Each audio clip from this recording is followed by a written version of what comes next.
The story begins on a cold morning in the heart of Manhattan. In a luxurious office on the top floor of a skyscraper sits one of the most influential and richest people in New York, Jonathan Cain. He is about 60, he is successful, his career is flourishing, and no one suspects that one mistake made 24 years ago will soon put everything in jeopardy. Jonathan was young, ambitious, and ready to do anything to succeed. At the time, he was a boss known for his toughness. Among his employees was a woman, Karen, whose life was about to change forever after a short but passionate affair with him. When Jonathan found out she was pregnant, he didn't bother to figure it out. He simply fired her without even saying goodbye. For him, it was just a temporary discomfort, nothing more. He thought Karen would disappear from his life forever. But 24 years later, fate decides otherwise. The ringing of the office doorbell disrupts the usual morning calm. "Come in," Cain replies, not looking up from his documents.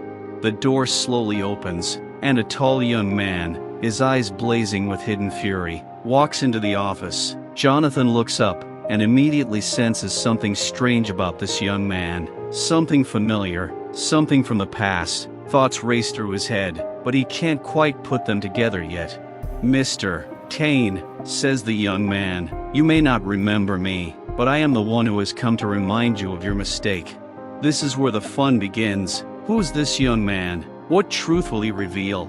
And now a question for you, dear viewers. Where are you watching this video from? Write in the comments. We are always interested in knowing the geography of our viewers. And, of course, do not forget to subscribe to the channel so as not to miss the continuation of this exciting story.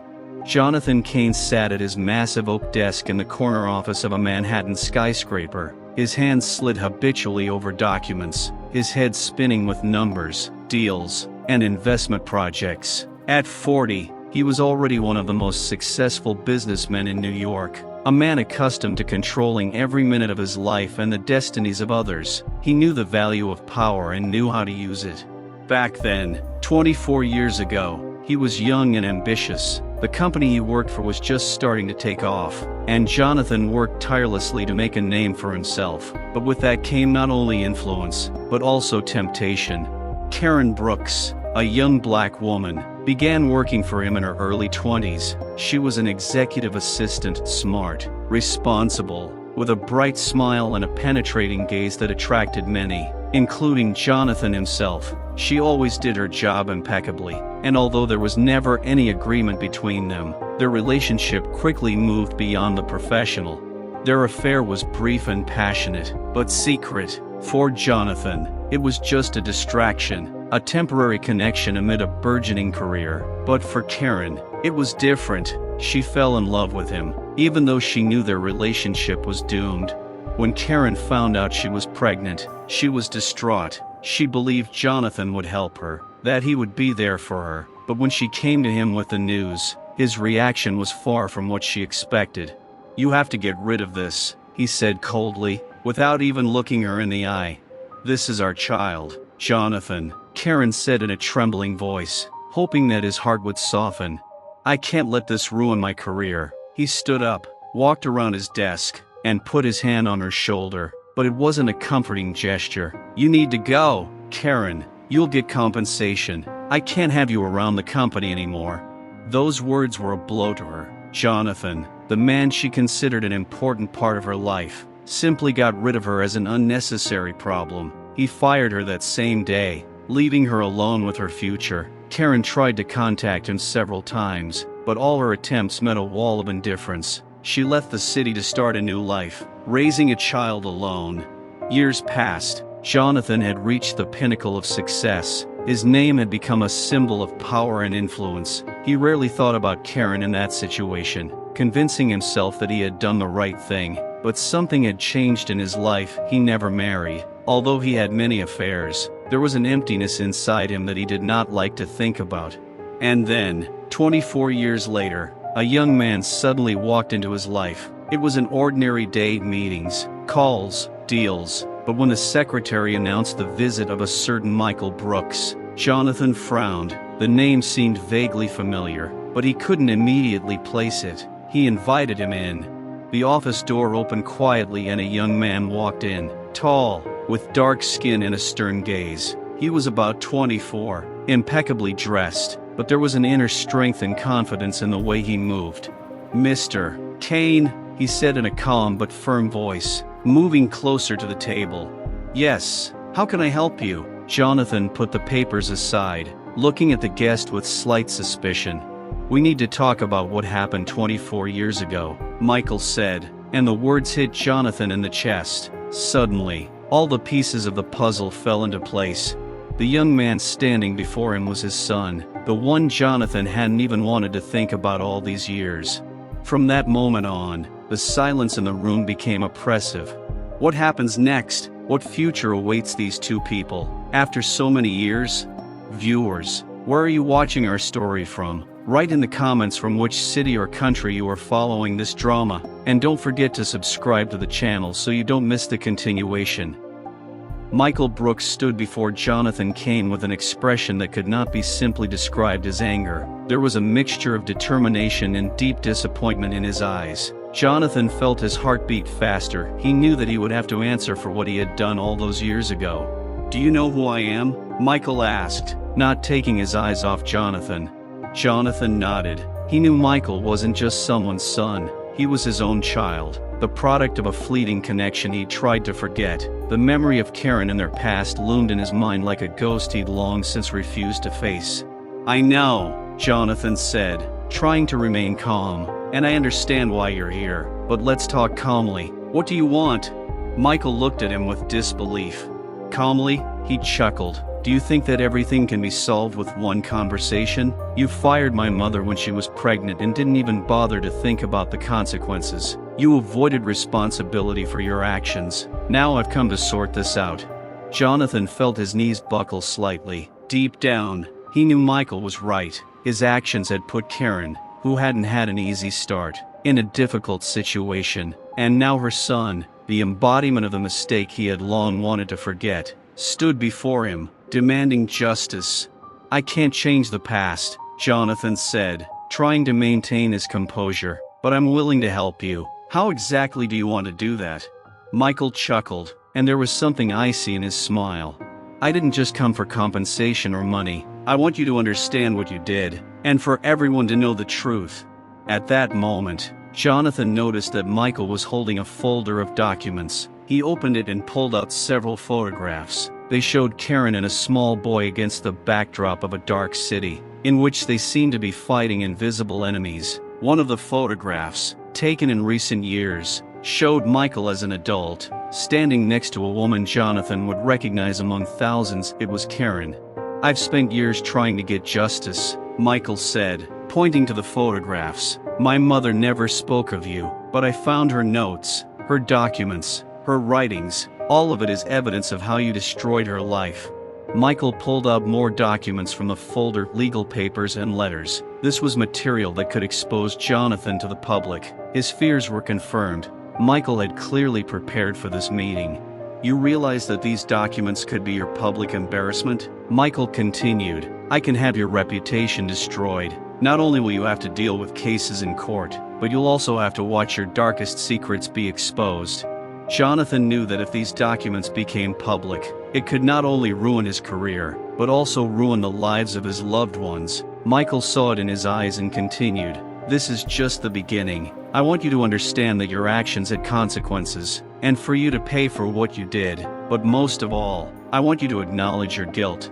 Jonathan looked at Michael and saw not only a young man seeking justice, but also the embodiment of all the consequences he had tried to ignore. The question was no longer just about material things, but how he would cope with this situation. How could he come to terms with the past and regain some of his lost dignity? Michael didn't seem to be staying in the room for long. He stood up, gathering up his papers. "Think about what I said. You have until the end of the week to respond to my demands. If not, I will be forced to act." He left the office, leaving Jonathan alone with his thoughts and growing fear. Secrets from the past had resurfaced, and now Jonathan had to decide how to deal with this nightmare he had created.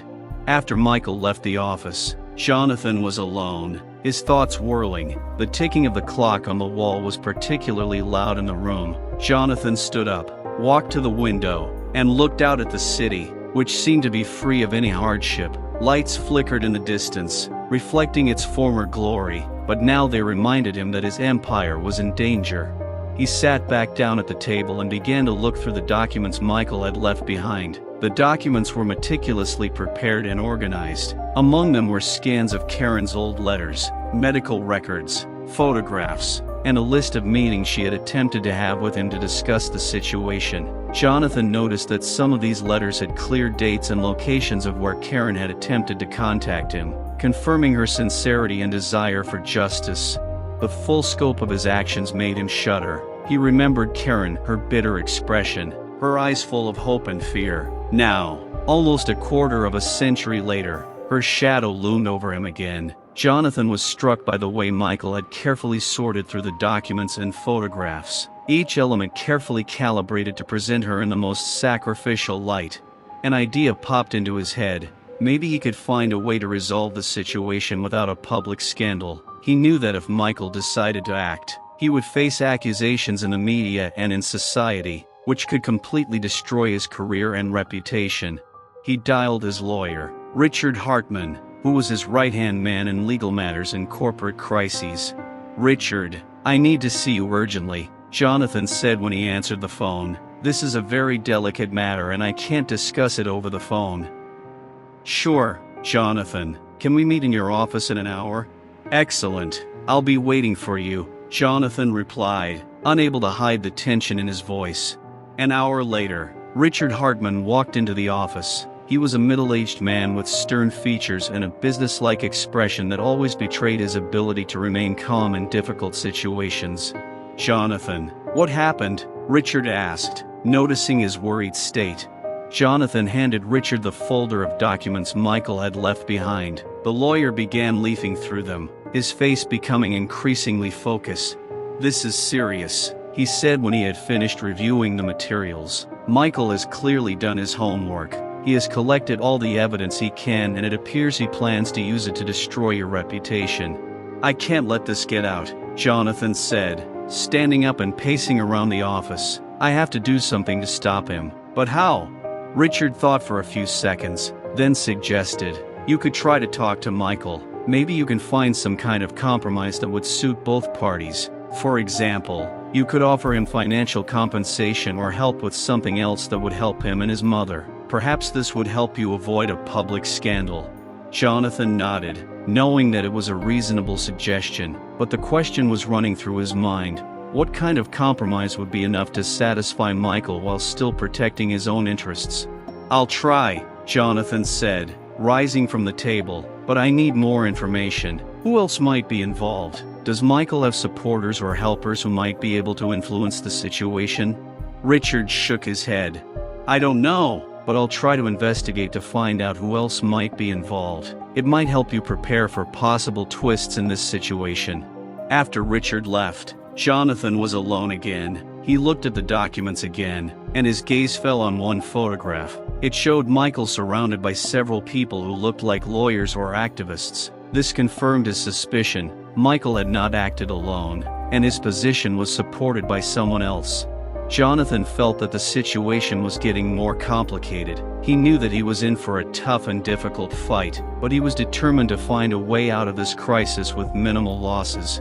After collecting his thoughts, he made a decision. He had to meet Michael again, but this time he would prepare much more thoroughly. Understanding that Michael had additional forces behind him was key to planning his next steps.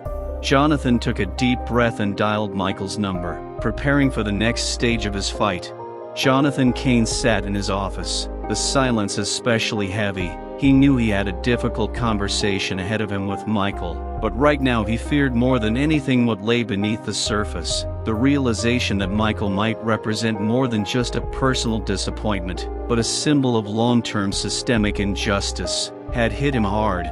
Michael agreed to meet again, but this time he suggested a neutral location, a cozy cafe in a Brooklyn neighborhood Jonathan had never been to. It was a rough place, not as flashy or glamorous as his usual business meetings.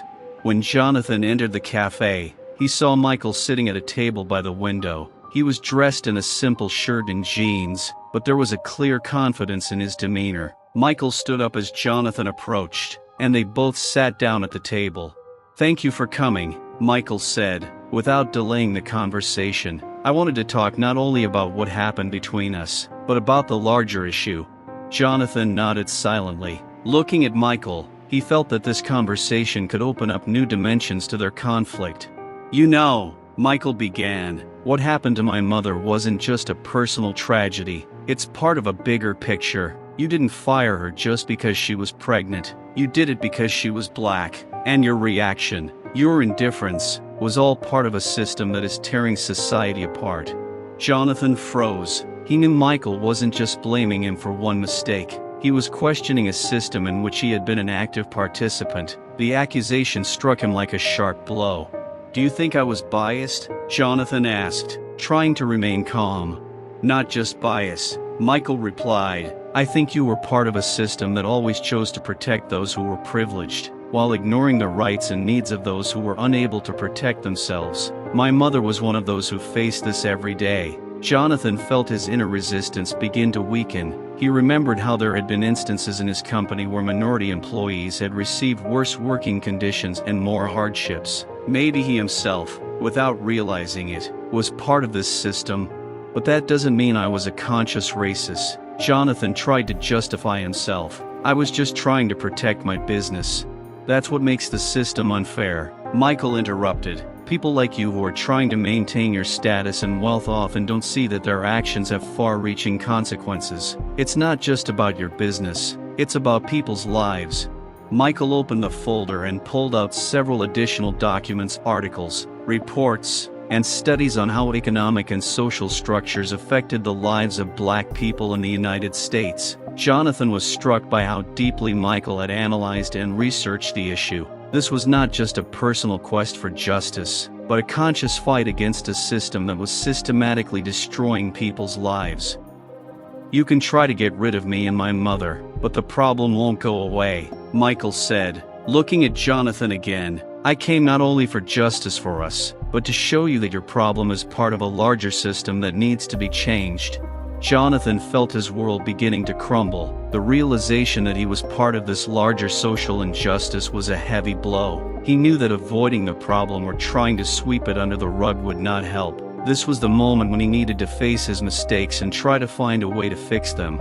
"What do you want from me?" Jonathan finally asked, realizing that this was the moment when he had to make a choice. "I want you to use your influence to support reforms and programs that will help right the wrong," Michael replied, "and to help my mother get what she deserves. That will be your way of making amends." Jonathan felt like he was on the cusp of change. Deep down, he knew that this would not only be a personal struggle, but also an opportunity to do something bigger. And while the path to redemption was difficult and uncertain, he knew it was the only way forward.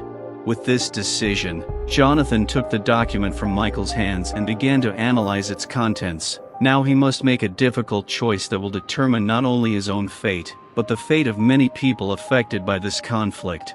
Jonathan Cain left the cafe feeling deeply conflicted. Not only had the conversation with Michael been emotionally draining, but it had also forced him to look at his life and career in a new light. He realized that his past actions were part of a much more complex and painful system of racism and social oppression. The next day, Jonathan decided he needed to first examine how deeply his own actions fit into the system. He called Richard Hartman and asked him to help set up a meeting with experts on race and social justice.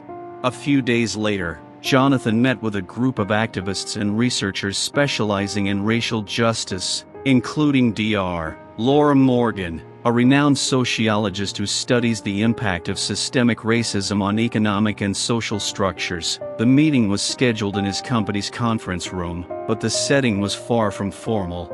Dr. Morgan and her colleagues began discussing the challenges facing Black Americans, from structural inequities in education and healthcare to systemic discrimination in the workplace.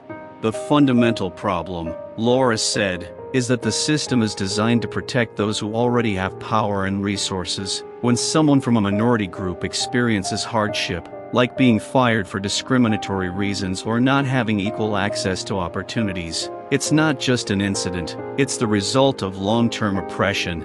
Jonathan listened carefully. trying to understand the scope of the problem. He had heard many times about economic and social inequalities, but he had never thought about how they related to his own behavior and decisions. "Can you give examples of how cases like this impact people's lives?" Jonathan asked.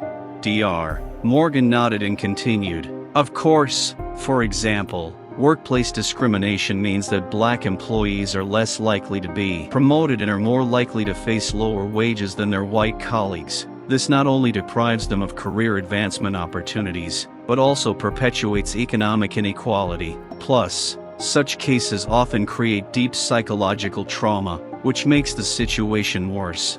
As the conversation continued, Jonathan learned about many aspects of systemic racism that were previously unknown to him. Issues like lack of access to quality education and healthcare for black communities were interconnected with economic oppression and social exclusion. One of Dr. Morgan's colleagues, Jeremy Wilson, gave an example of how investment in educational programs for black children is often inadequate, leading to these children being less likely to go to college and get high-paying jobs. "These people often face barriers that white Americans simply don't see," Jeremy said. "It's not just that someone doesn't get a job, it's that they're put at a disadvantage from the start, which makes it difficult for them to move forward." These discussions made Jonathan realize that the problem was not limited to his own choices or actions. It was part of a deeper, systemic injustice that required a more serious and comprehensive approach.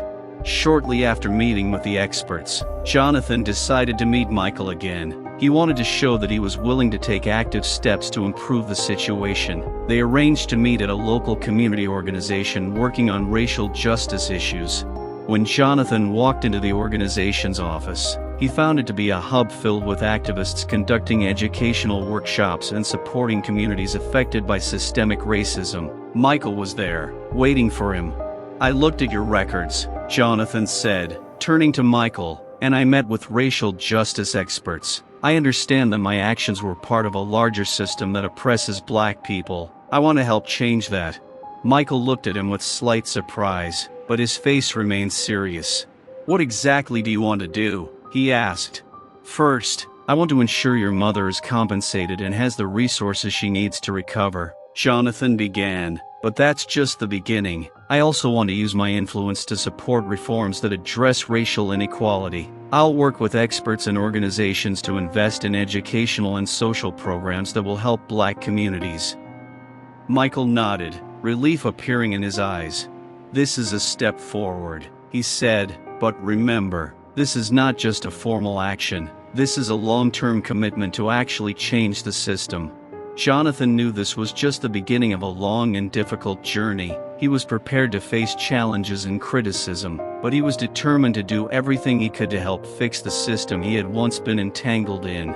Michael, seeing the sincerity in Jonathan's intentions, agreed to work together to make a change. They began working together to develop programs and initiatives aimed at supporting black communities and eliminating systemic racism.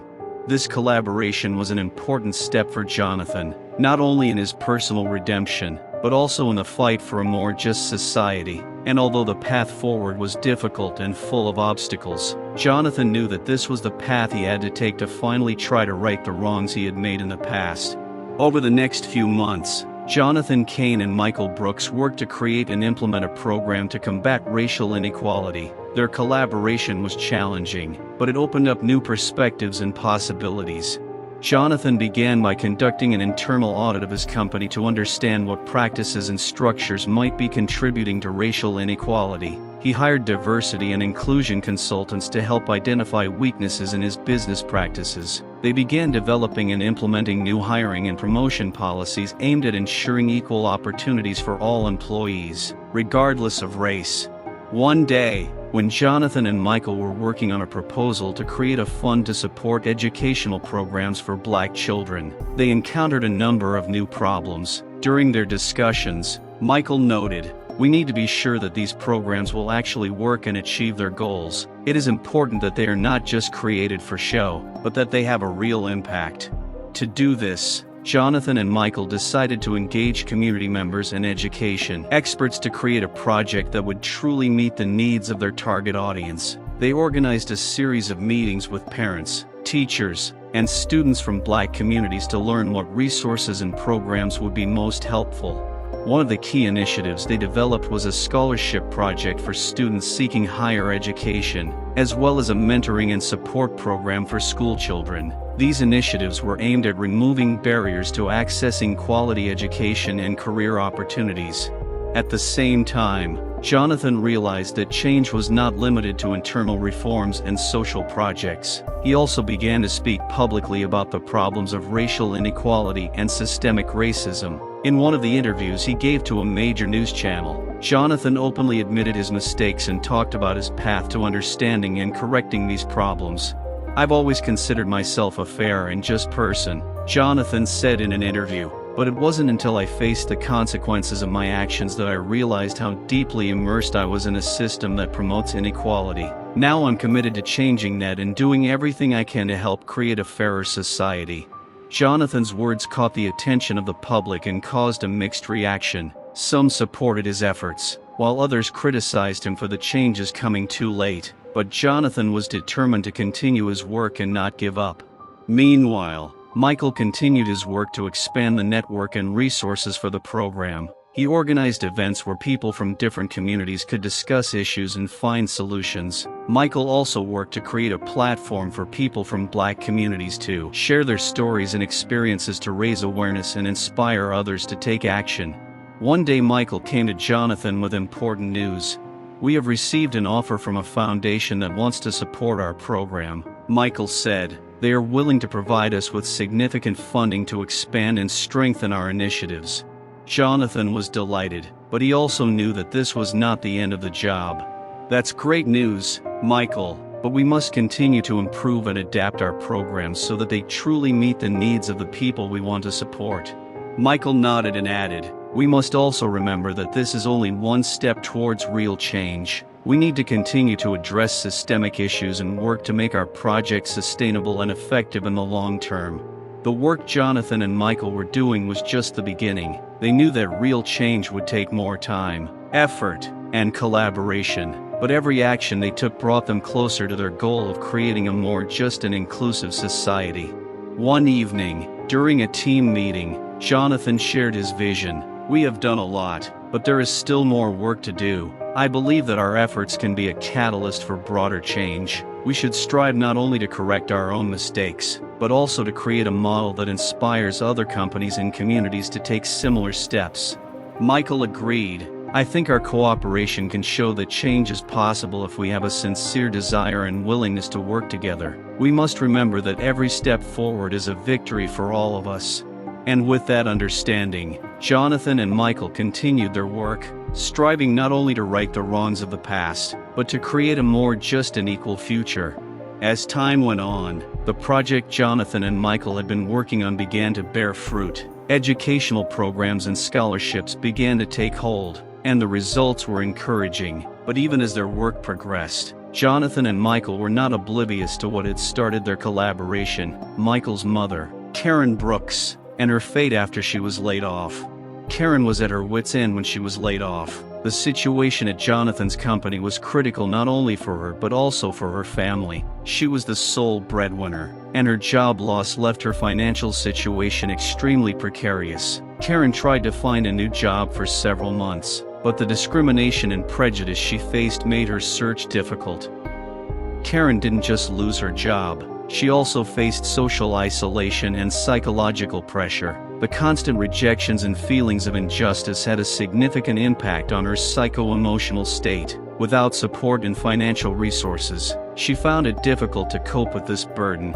One day, during a meeting with activists, Jonathan heard from one of the participants that Karen had disappeared from view after being fired. Since they could not find her, Jonathan was alarmed. Michael explained that Karen could no longer pay her rent and might have ended up on the streets. It was also reported that she had tried to contact various social services for help, but had encountered difficulties and delays.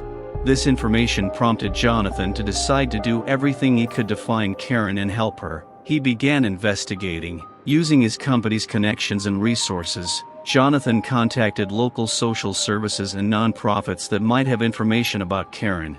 After weeks of searching and checking various sources, Jonathan found information that Karen was living in a homeless shelter in a small town outside of the metropolitan area. This was unexpected for him, since shelters often lack resources and cannot always provide full assistance. Jonathan and Michael went to the shelter to meet Karen and see how they could help. When they entered the building, the atmosphere was gloomy, but the shelter staff were friendly and willing to help them find Karen. Karen, seeing Jonathan and Michael, did not recognize them at first, but then, upon learning the purpose of their visit, her face lit up with a mixture of surprise and disbelief. She looked much older than her years, and her eyes showed fatigue and pain. "Karen, I came to apologize and to help," Jonathan said, trying to be as sincere as possible. "I understand that what I did was wrong, and I want to correct my mistakes." Karen, despite her grievances, was struck by this gesture. She was willing to listen, but her emotions and experiences were deeply rooted. "You fired me and left me without a job," she said, her voice shaking. "It was hard for me to cope with that. I was in a difficult situation, and no one cared about me." Michael, standing nearby, also felt his mother's deep pain. He knew that her suffering was not simply the result of being fired, but part of a wider inequality. "We understand," Michael said. "We're doing everything we can to change the system and help others who find themselves in a similar situation." Jonathan continued, "I want to offer you compensation for your lost funds and help you rebuild your life. We also want to provide you with access to resources and support to help you get back on your feet. But most importantly, we want to make sure your suffering does not go unnoticed." Karen, still holding back tears, accepted the offer. It was the beginning of her journey to recovery, although it did not solve all of her problems. At the same time, Jonathan and Michael continued to work on their initiatives to change the system and prevent similar incidents from happening again. They organized several public events to discuss racial justice and emphasize the need for systemic change. Karen, despite her life beginning to improve, remained a symbol of struggle and resilience. Her story served as a reminder of how easy it is to be pushed to the brink by systemic inequality and injustice. Jonathan and Michael continued their work with a deep sense of the importance of their efforts and the consequences of each step. They understood that their task was not limited to just fixing the past, but also to building a future in which tragedies like Karen's would not be repeated. And although the path was difficult and full of obstacles, their efforts were aimed at creating a more just and equal society for all. Karen Brooks' recovery and Jonathan and Michael's active work to improve the system were important steps, but they also showed how complex and multi-layered the issues of racial inequality are. They tried to be as thoughtful and informed in their efforts as possible, but they still had to confront the many challenges that are unique to Black life in the United States. One day, Jonathan and Michael visited a community center in a predominantly Black neighborhood. The center provided education, healthcare, and legal services, but was in constant need of funding and resources. Jonathan and Michael were struck by the scale and depth of the problems that the neighborhood faced. During their visit, they met with Alicia Wilson, the center's director, who gave them a tour and told them about the challenges people face. "Look at this center," Alicia said, gesturing to the overcrowded rooms and lack of modern equipment. "We're trying to provide services to our community, but we're struggling with a lack of resources and funding. This is a common problem for many facilities in areas with a high percentage of Black residents." Alicia continued, "Understanding the problem begins with recognizing that systemic racial inequality affects many aspects of life. For example, access to quality education. Many schools in low-income areas where Black families live are underfunded. This leads to poor materials and buildings, as well as low-quality education. These children often do not receive the knowledge and skills they need to succeed in a career." Jonathan realized the acute problems with funding for educational institutions by observing overcrowded classrooms and old teaching materials. Alicia also mentioned that the lack of access to quality education has long-term consequences for employment and economic status of the area residents. The next issue Alicia spoke about was inequality in healthcare. "In our area," she continued, "access to health services is limited. Many people cannot afford regular medical checkups and treatment. This leads to diseases that could have been prevented or treated at an early stage becoming chronic and severe. And, of course, We have problems with access to mental health care and support. Alicia spoke about how a lack of health insurance and high levels of stress due to financial hardships exacerbate health problems. Healthcare disparities have a significant impact on the overall life expectancy and quality of life of Black people. Jonathan and Michael saw that the social services and resources provided by the center were often underutilized and overstretched. The needs were enormous and the resources were limited. They saw how the difficulties in accessing legal aid also impacted people's lives. Many of them encountered problems in the court system and needed legal support, but could not afford lawyers.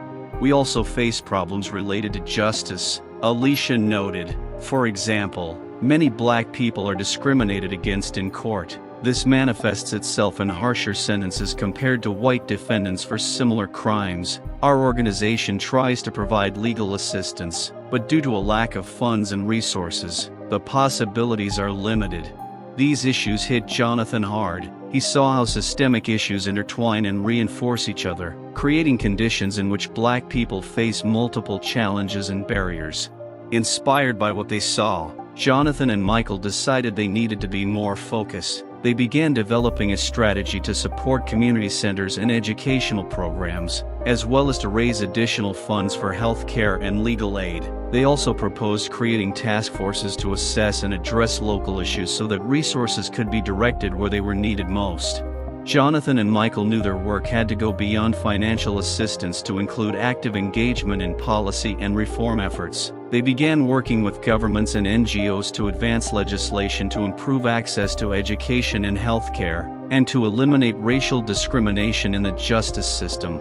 The experience taught them a valuable lesson that working to address racial inequality requires a holistic approach and ongoing community engagement. Jonathan and Michael continued their efforts to make real change and support those most vulnerable in society.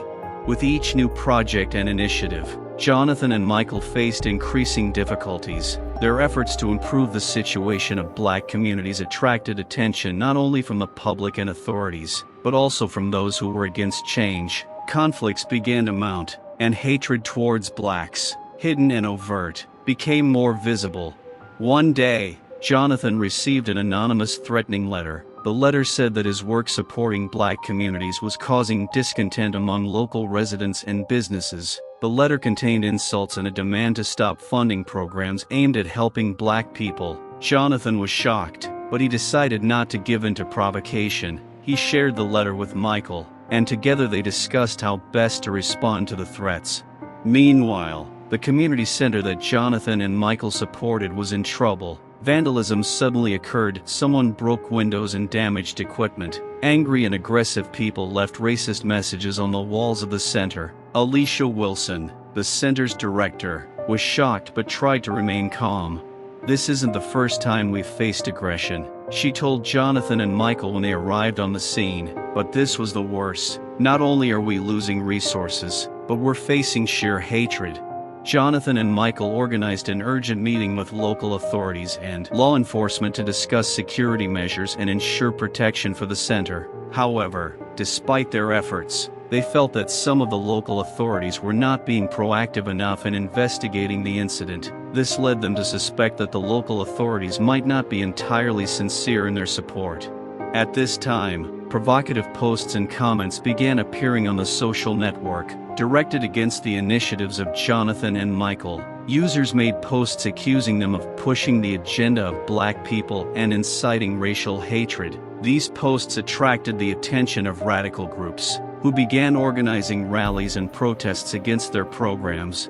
One day, Jonathan and Michael were confronted with the fury of protesters at a rally. They had come to give a speech explaining their initiatives and goals, but were met with ridicule and hostility. Insults and threats began to be hurled from the crowd, and although Jonathan and Michael were surrounded by security, the situation quickly got out of hand. During this rally, there was a clash with local groups who did not approve of the anti-racism efforts. This led to mass rioting, and some of the protesters, armed with weapons, began to attack people supporting Jonathan and Michael's initiatives. Jonathan was attacked and suffered several bruises, and Michael was forced to dodge blows. After the incident, Jonathan and Michael found themselves at the center of a media spin. The situation was covered in the news, and the media began to discuss the conflict between supporters and opponents of their programs. Some local government officials began to express their dissatisfaction with the fact that these initiatives were creating tension in the community. These events had a profound impact on Jonathan and Michael. They were confronted with the reality that their fight for justice and equality was not simple and peaceful. Each step forward was fraught with new risks and conflicts. Jonathan, despite physical and emotional exhaustion, continued to work on projects and found support among those who believed in change. He began meeting with local community leaders to foster dialogue and strengthen allies in the fight against racism. Michael, for his part, worked to rebuild the community center and mobilize resources to support those affected. He also held a series of meetings with social justice groups to build support and find ways forward. Inequality, racism, and hatred were more visible than ever. Jonathan and Michael realized that their work was not limited to specific projects. They also had to focus on changing public opinion and combating the systemic hatred that was impacting people's lives. An important part of their strategy was to create educational programs to raise awareness about racial bias and systemic racism. They organized public lectures, workshops, and discussions to draw attention to the issues and promote greater understanding and cooperation. But the fight was far from over, and each victory came with new challenges. Jonathan and Michael understood that their efforts were just part of a larger fight for justice and equality, and while they continued to face challenges, they were determined to move forward and overcome obstacles to change society for the better. Following the events of the rally, Jonathan and Michael continued to combat the growing manifestations of racial hatred, while they consolidated their positions and continued to work on initiatives. Their efforts attracted the attention of allies and opponents alike. Social and political tensions reached new levels, and public events became increasingly tense. One day, after a busy day at the office, Jonathan and Michael decided to have dinner at a local restaurant in the area where their programs were most actively supported. The restaurant was known as a meeting place for local activists and supporters of their initiatives. They were hoping for a short break and a chance to discuss next steps in a relaxed atmosphere. However, when they entered the restaurant, the situation was not what they expected. There were several people in the room who were actively speaking out against their programs. They were sitting at a table, discussing and possibly planning further protests. Jonathan and Michael did not show their concern and chose a table further away. However, as soon as they sat down, one of the men in the group became noticeably aggressive. The man, white and clearly agitated, walked up to Jonathan and Michael's table. His voice was full of hatred as he began to provoke them. "How dare you continue your efforts when we have such problems here?" he shouted. "You and your friends are destroying our society with your ideas about equality." Jonathan tried to remain calm. "We are here to help people and create a better society for everyone. We understand that change can be difficult, but that is not a reason to hate." The man continued to insist, and soon his provocations attracted the attention of other restaurant patrons. One of them, a black man sitting at a nearby table, stood up and tried to intervene, expressing his dissatisfaction with the aggressor's behavior. "You can't just come here and insult people," he told the man. "We're all trying to work to make the world a better place, and you're stirring up hatred." The man, in turn, began to respond aggressively and push the black man away. The verbal altercation quickly escalated into a physical confrontation. The arguments and conflicts reached their peak when the black man lunged at the aggressor and a fight ensued. Jonathan and Michael, seeing the situation, tried to intervene to stop the violence, but the fight quickly escalated. Police officers, called by witnesses, soon entered the restaurant, separated the participants in the fight, and began to deal with the situation. The police began interviewing witnesses and filing a report. The police were neutral, but their actions were clearly restrained and underestimated the context of the problem. A black man was arrested for fighting, even though he was only defending his dignity. The aggressor, a white man, suffered minor injuries, but his actions were also not criticized significantly. Jonathan and Michael were shocked by how one-sided the public and legal attention to the conflict was. They noticed that racial bias influenced law enforcement decisions even in these situations. After the incident, Jonathan and Michael spent the night discussing what had happened and realizing how deeply ingrained prejudice is in society. They realized that their work must include not only support and assistance, but also active opposition to racial discrimination at all levels. They decided to organize a series of public meetings and panels that would focus on issues of racism, bias, and law enforcement. The goal was not only to educate the public, but also to create a platform to discuss and address issues that Black people face. The incident was another reminder of how difficult it is to change societal norms and combat systemic racism. Jonathan and Michael knew their path to justice was difficult and fraught with obstacles, but they remained resolute in their quest to create a more inclusive and just society. They continued to work, knowing that every step forward was important, no matter how much difficulty and opposition they encountered along the way. The incident at the restaurant attracted local media and public attention, frustrated by the way social and legal institutions had responded to the conflict. Jonathan and Michael realized that new steps needed to be taken to combat systemic racial bias and discrimination. They began planning a series of actions that would impact the city and address broader societal norms. Interaction with society. To raise awareness of racial bias and injustice, Jonathan and Michael organized a series of public events, including lectures, workshops, and roundtables. These events brought together activists, academics, government officials, and ordinary citizens to discuss issues and find solutions. One of the key topics was the impact of racial bias on law enforcement and the justice system. Jonathan invited several former law enforcement officers to one of the events, who agreed to share their experiences of how bias affects their work. These stories had a significant impact on those in attendance and helped shed light on systemic problems. Dramatic events. However, not everyone welcomed Jonathan and Michael's initiatives. A movement against their programs emerged in the city, consisting of radical groups who saw their activities as a threat to their ideologies. These groups began to take action, organizing protests and rallies against Jonathan and Michael. One day, while Jonathan and Michael were organizing an outdoor event to raise awareness of racial bias, radical protesters broke into the crowd. They began taunting and aggressively interfering with the events, causing conflict and disorder. Michael tried to calm the situation, but the radicals began to provoke a fight. Tensions quickly escalated, and soon a mass brawl broke out. Michael was surrounded by a group of aggressors who began to beat him. Jonathan, seeing that the situation was getting out of control, called for help and tried to protect Michael. Response to violence. Police arrived on the scene and dispersed the crowd, but their actions were superficial. Some protesters were arrested, but both Michael and several activists ended up in hospital with injuries. Jonathan was shocked and dismayed by what was happening, which clearly demonstrated the lack of preparedness and sensitivity of law enforcement to issues of racial bias. Media coverage of the incident began to appear, but it was one-sided. Local newspapers and TV stations often focused on the violence and unrest, without focusing on the reasons and context of what was happening. This caused even more discontent among those who supported Jonathan and Michael.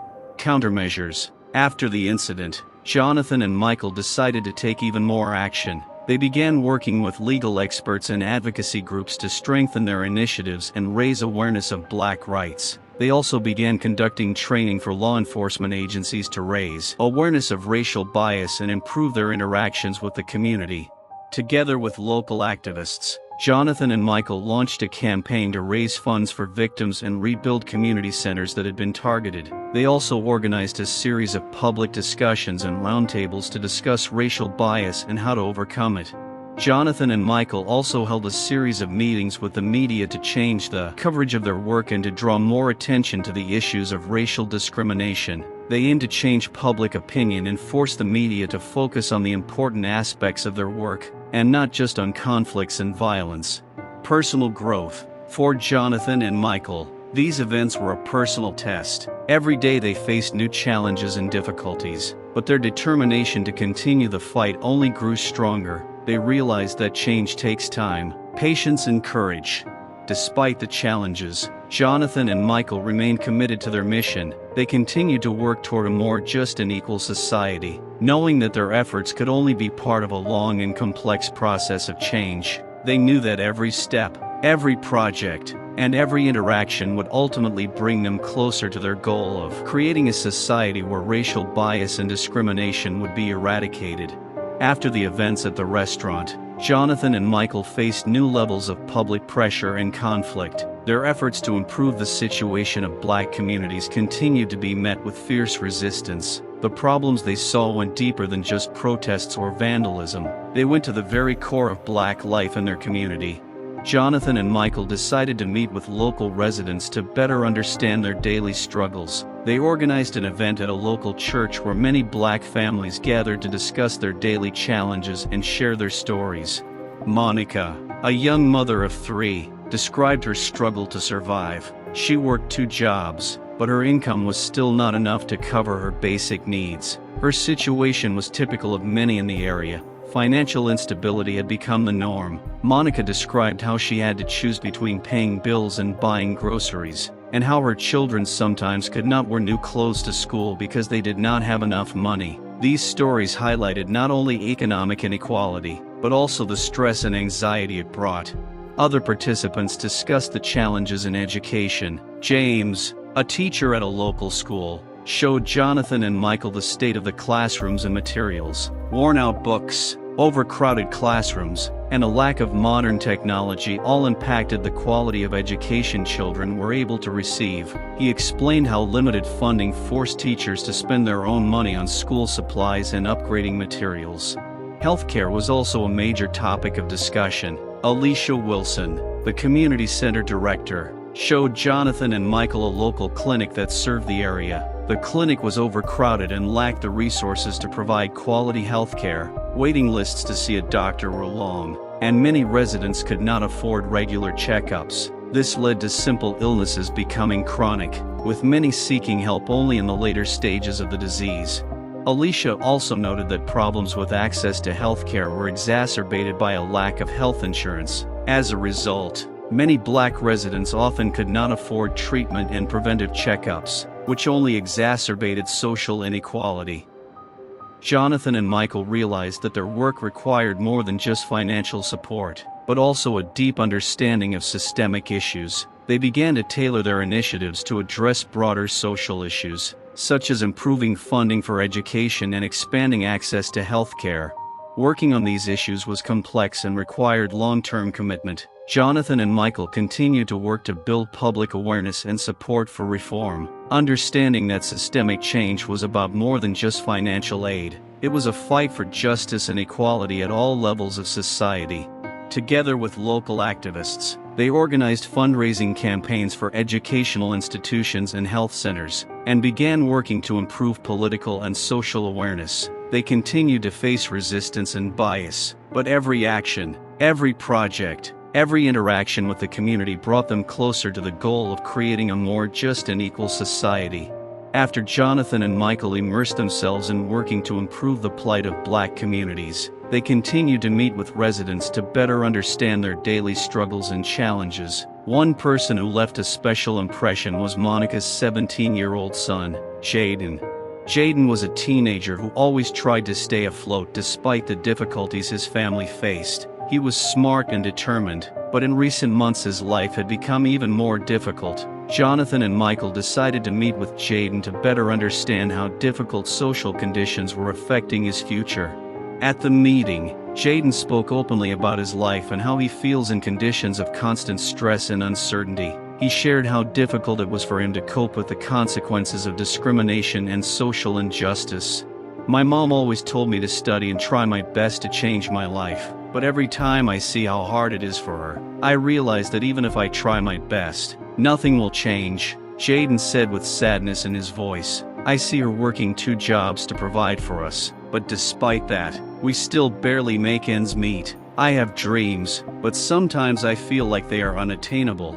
Jaden also spoke about how discrimination and stereotypes limited his opportunities. Despite good grades and active participation in school activities, he often faced mistrust from teachers and peers who did not believe in his abilities due to his race and social status.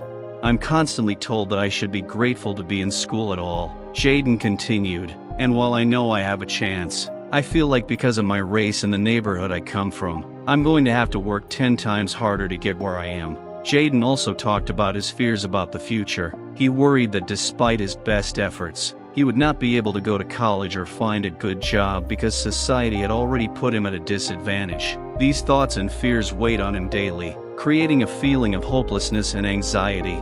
I often think that if I were white, I would have more chances, but I can't change who I am, and I have to fight it every day, he said, not hiding his tears. These revelations were a powerful reminder to Jonathan and Michael of how deeply social and racial issues can affect individual lives. They saw that Jaden's life was not simply the result of his own efforts, but also a reflection of the systemic injustices that limit opportunities and disadvantage Black people. After that meeting, Jonathan and Michael decided to step up their efforts to change the system and make it fairer for everyone. They worked to ensure fairer funding for educational institutions, increase access to quality health care, and support programs that help youth from disadvantaged areas overcome social and economic barriers.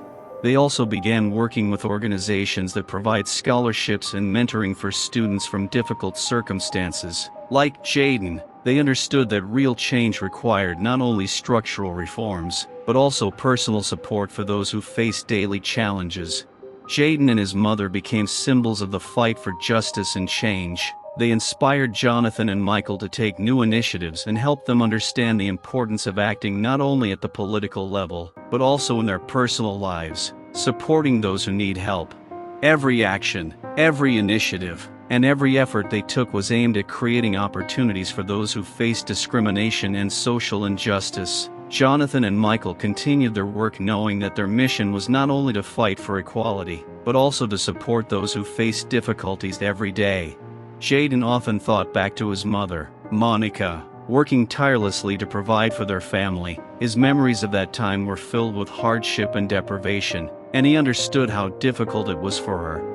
Monica worked 2 jobs, in an office during the day and at a supermarket in the evenings. Jaden remembered her getting up early every morning to get to her first shift and coming home late at night, tired and exhausted. He also remembered his mother trying to keep a cheerful spirit and smile despite her fatigue. I would see her come home and she would be so tired, but she would never complain. She would always say it was for us, so we could have a better future, Jaden recalled, his voice shaking with emotion. But I would also see her struggle. Sometimes I would sit in the kitchen while she tried to decide which bills to pay first, and it was always hard. One day, when Jaden was a teenager, he remembered his mother trying to save money to buy him new books for school. Their financial situation was especially dire at that moment. He saw his mother going through her savings and trying to find money for even the most basic things. She often told him that it was normal and that everything would be fine, but Jaden knew that this was just an attempt to hide her worries from him. Jaden also remembered his mother dealing with racial bias at work. She would often come home with stories of how her efforts were not appreciated, how her work was undervalued, and how she had to work in an environment of discrimination and bias. Although she tried to resist the negative influences and remain optimistic, Jaden saw how it affected her mentally and physically. I remember one time she came home and said that her promotion had been delayed only because her boss didn't believe she could handle more responsibility because of her skin color. She tried to hide her tears from us, but I could see how hard it was for her, Jaden said. It was one of those moments where I felt like we weren't just struggling financially, but we were struggling with a system that was holding us back from achieving more. These memories of his mother's struggles and hardships reinforced in Jaden his desire to change his destiny and fight for justice. He knew that his mother had given everything to ensure his future, and this inspired him to work harder and strive for success despite all obstacles. When Jonathan and Michael heard the story, they were once again reminded of how systemic issues and racial bias deeply affect people's lives. Despite his best efforts, Jaden continued to face challenges and social barriers. These personal stories were an important reminder that change requires not only policy efforts, but also support at the level of individual lives. they decided that their work should involve not only structural reforms, but also supporting individual stories and aspirations. Jonathan and Michael went on to work with organizations that provided assistance and resources for students from disadvantaged areas. Like Jaden, they knew that every step toward improving educational and career opportunities could change people's lives and help them overcome adversity. They worked with local activists and community leaders to create programs that connected young people like Jaden with mentors, scholarships, and resources to successfully complete their education and build careers. Jaden and his mother continued to be icons of the fight for justice and equality, inspiring others and showing that change is possible even in the most difficult circumstances.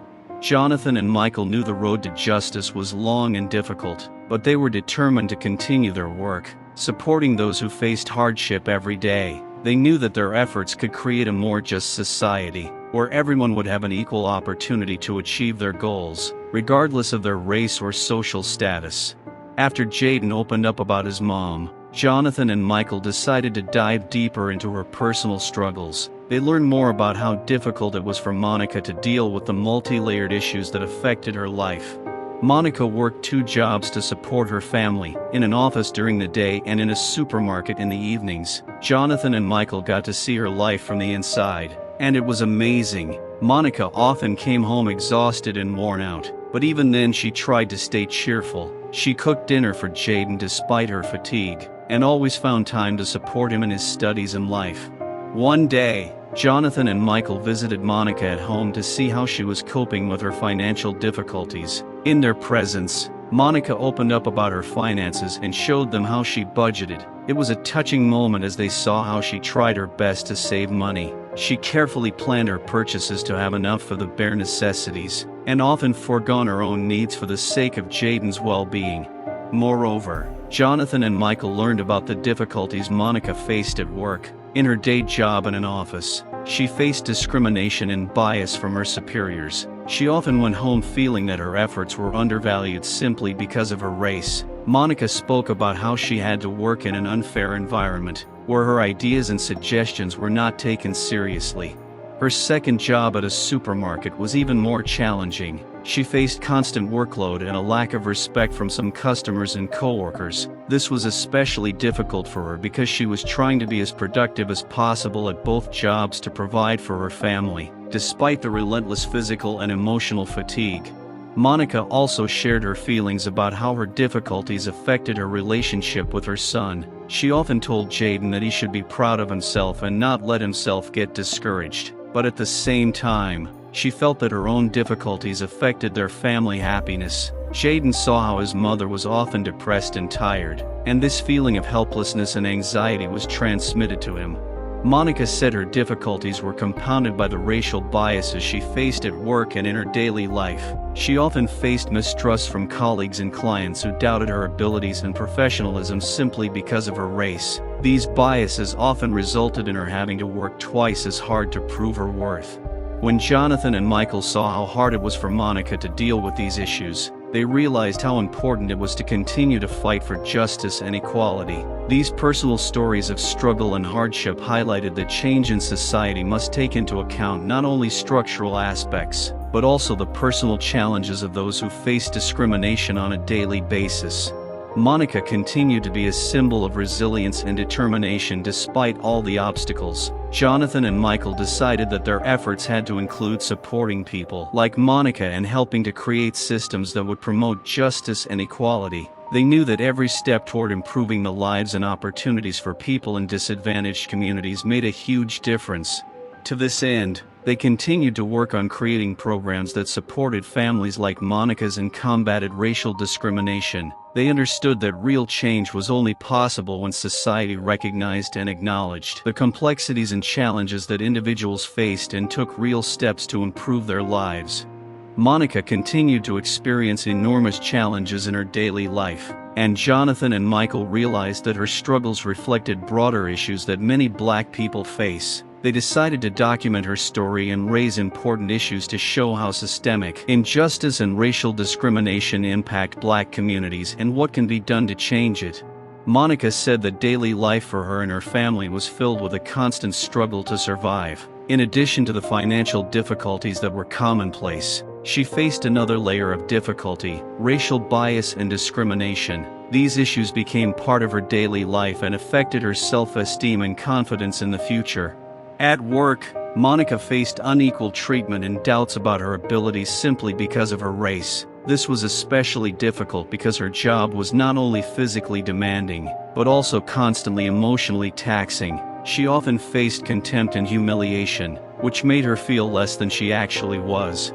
In public spaces, Monica also experienced bias. She described how she was often ignored or distrusted simply because of the color of her skin. These small but constant instances of racism were distressing and debilitating, heightening her feelings of social isolation and injustice. Systemic injustice also manifested itself in underfunded education and healthcare in her community. This created additional barriers for her children and compounded the challenges her family faced. Monica saw how a lack of resources negatively impacted Jaden's education and how a lack of access to quality healthcare exacerbated their situation. To combat these issues, it is important to take a holistic approach. It is important to support initiatives that improve access to education, healthcare, and financial resources for disadvantaged communities. Programs that provide scholarships, mentoring, and educational resources can make a difference in the lives of young people like Jaden. It is also important to create policies and laws that combat racial discrimination and bias in the workplace and in public life. Public awareness and education play a key role in combating racism. Awareness and education campaigns can help people understand how their behavior affects others and what changes can help create a more equal society. Monica and Jaden have become symbols of the fight for justice, and their stories show how important support and awareness are in addressing issues related to racial discrimination and social inequality. And now here are some questions for the viewers. 1. What changes do you think are needed to improve the situation of Black communities in your country or area? 2. How can you personally support the fight against racial discrimination and help create a more just society? Your thoughts and ideas can help create real change. Share your answers in the comments and don't forget to subscribe to our channel to stay up to date with our future videos and support important initiatives.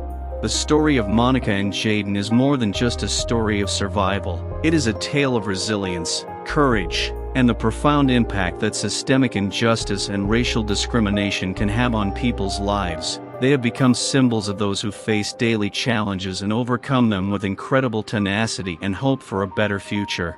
Monica, despite all the difficulties, continued to fight for a better future for herself and her son. Her story showed how important it is to support and help those who face social and racial barriers. Jaden, despite all the difficulties, continued to dream big and strive for success, knowing that his efforts and the support of others could change his life for the better. Jaden, Jonathan and Michael will continue their work to improve conditions in disadvantaged communities. They understand that change is only possible when society recognizes and acknowledges the problems that exist and takes action to solve them. Every effort, every action, and every initiative can be a step towards creating a more just and equal world. Now that you know this story, we want to hear your thoughts. What changes do you think need to be made to combat racial discrimination and improve conditions for Black communities? What actions are you willing to take to help in this fight? Share your thoughts in the comments, and don't forget to subscribe to our channel to stay updated on our future videos and support important initiatives. Your support helps us continue to work to create positive change and highlight important social issues. Thanks for being with us.